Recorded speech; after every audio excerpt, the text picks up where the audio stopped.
guys that have never won anything significant, but yet you're criticizing people that have won just about everything that's out there to win. And I feel like that's where not just the sport, but society is going. It's okay for nobody to sit on the sideline and criticize the people that's actually in there doing.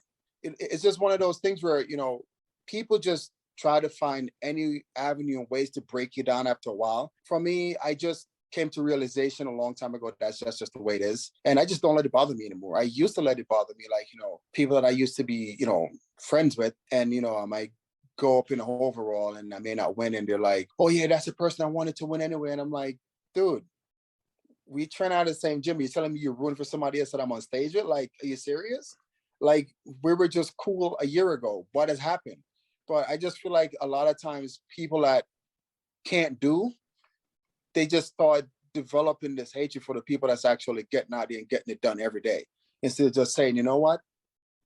Let me work hard and see if I could, be like this person. Because, interesting fact, when I did my first pro show, I was dead last. I did my first pro show in, I think, 2008.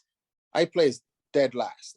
And I wanted to quit. You had guys like Clarence McGill, you had guys like Rodney Lear, you had, this guy from the UK, his name was Brandon. Like, there were so many freaky physique on stage that day.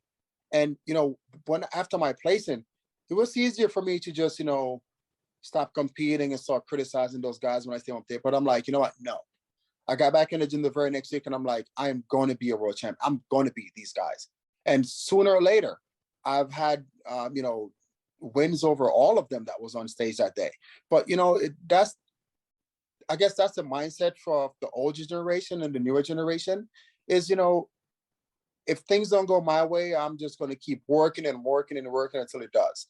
And, the newer generation tend to just sit on the sideline and go, hey, look at that guy, even though he's working hard. Yeah, we don't like him. He's working too hard, and that's it. That's just human nature, I guess. Yeah, it's unfortunate. Not everybody's out here showing love, man. Like, that's how, that's how I came up, man. Like, I'm all about that, right? That's what this podcast is about too. And, giving back, right? But it's unfortunate. Like, you see it more and more now. I think, again, I'm going to bring this up because it's just the world we live in these days. But with social media, the instant gratification, the instant, the likes, the follows, where they think like natural bodybuilding, you just show up jacked and D's. Like, you don't. It's longevity, right? The sport is about years and years of putting in work. Like, it's not, you don't just show up looking like a 9-time world champ. Like, that's just not how it goes.